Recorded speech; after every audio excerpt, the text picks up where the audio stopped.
आज मैं आप लोगों को इस वीडियो में वर्ण का संक्षिप्त विस्तार आपको बताने जा रहा हूँ।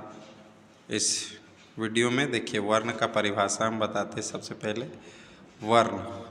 वर्ण का अगर यदि हम कहते हैं पर्यायवाची शब्द तो मोक्ष अक्षर ध्वनि, मोक्ष अक्षर ध्वनि होता है पर्यायवाची शब्द। देखिए वर्ण भाषा के सबसे छोटी इकाई को वर्ण कहते हैं। जैसे अ से लेकर के ज्ञ तक के सभी वर्ण कहलाते हैं। हम इस वीडियो में बताएंगे आपको एकदम संक्षिप्त में परिभाषा। देखिए एक पेज में कैसे हम परिभाषा को तब्दील कर दिए हैं। एक पेज में आप ध्यान से पढ़िएगा तो आपको एक पेज में परिभाषा मिल जाएगा और तुरंत याद हो जाएगा। देखिए वर्ण के भेद, वर्ण के दो भेद हैं, स्वर वर्ण और व्यंजन वर्ण। पहला स्वर वर्ण, दूसरा व्यंजन वर्ण। स्वर वर्ण जिन वर्णों के उच्चारण करने में अन्य वर्ण की सहायता नहीं ली जाती है, जिन वर्णों के उच्चारण करने में या होने में अन्य वर्ण की सहायता नहीं ली जाती है उसे स्वर वर्ण कहते हैं, य से लेकर के औ तक।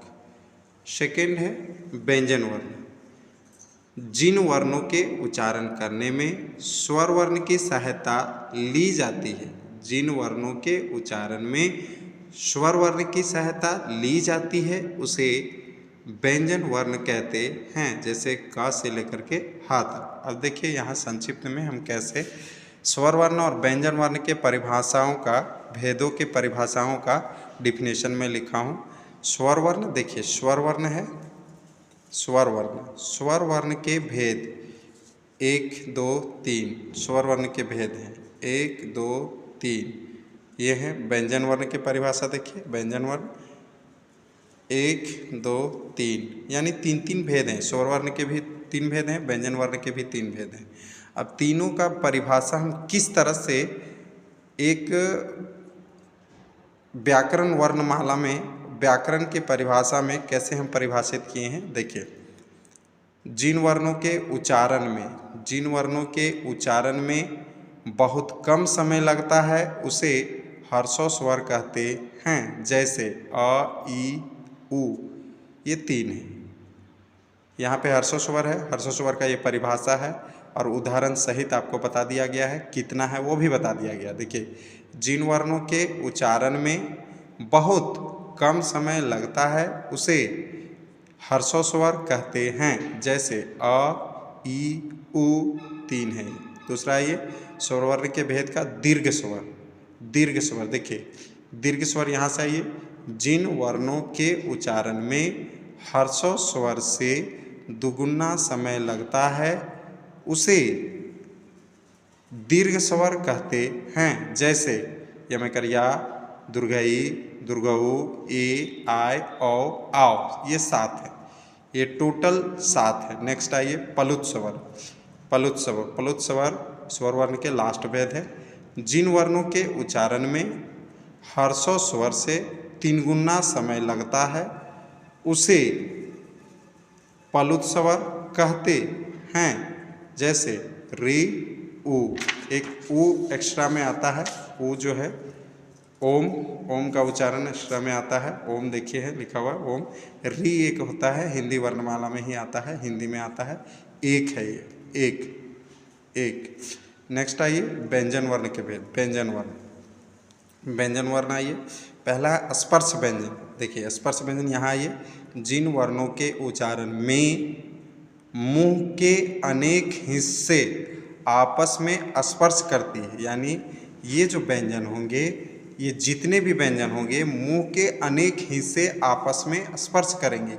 ये क से लेकर के मा तक। जैसे जिन वर्णों के उच्चारण में मुंह के अनेक हिस्से आपस में स्पर्श करती हैं उसे स्पर्श व्यंजन कहते हैं। जैसे क से मा तक के जितने भी व्यंजन हैं वो 25 हैं। देखिए 25 व्यंजन है ना, 25 व्यंजन है, ये स्पर्श व्यंजन है। अगला ये अंतस्थ व्यंजन का मतलब होता है जो व्यंजन अंदर यानी कंठ से उच्चारण किया गया हो। जैसे देखिए इसका परिभाषा बोलते हैं, जिन वर्णों के उच्चारण में जीभ मुंह के हिस्सों को स्पर्श करती है, यानी जीभ जो है मुंह के हिस्सों को स्पर्श करती है और अंदर से उच्चारण होता है, अंदर से उच्चारण होता है। अब यहाँ से यहाँ जाइए, उसे अंतस्थ व्यंजन कहते हैं, जैसे य, र, ल, व। नेक्स्ट आइए, ऊष्म व्यंजन। ऊष्म का मतलब होता है गर्मी, ऊष्म का मतलब गर्मी, गर्मी, गर्मी। इसका मतलब होता है अंदर। अब देखिए यहाँ इसका परिभाषा है, तो ऊपर आ जाइए। जिन वर्णों के उच्चारण में मुंह से गर्म हवा निकलती हो, जिन वर्णों के उच्चारण में मुंह से गर्म हवा निकलती हो, उसे ऊष्म व्यंजन कहते हैं, जैसे तालव्य, मूर्धन्य, स, ह, ये 4 हैं। अगर यदि स्वर वर्ण और व्यंजन वर्ण मिला देंगे तो टोटल 44 है। स्वर वर्ण 11 है, ये यहाँ तक आइएगा तो 11 है, और ये 33 है। ये दोनों को मिला देंगे तो हमारा 44 होता है। और हमारा 8 अन्य है, 8 जैसे संयुक्ताक्षर, ये जो है 2 वर्ण और 1 स्वर मिल करके बनते हैं, 2 वर्ण और 1 स्वर मिल करके बनते हैं। अ स्वर मिलता है, इसमें 2 व्यंजन वर्ण होते हैं, व्यंजन वर्ण मिल करके बनते हैं, इसको संयुक्ताक्षर कहते हैं। जैसे संयोगी छ, त्र, ज्ञ, स्र।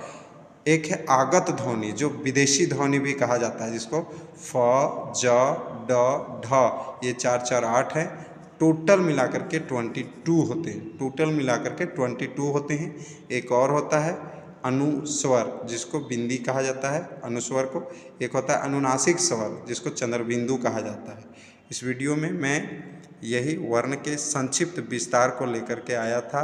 आप इसे ध्यान से पढ़ें और परिभाषा याद करें, कितनी संख्या है वो भी मैंने दर्शा दिया है। इस वीडियो को एक दूसरे तक शेयर करें, लाइक करें, कमेंट करें।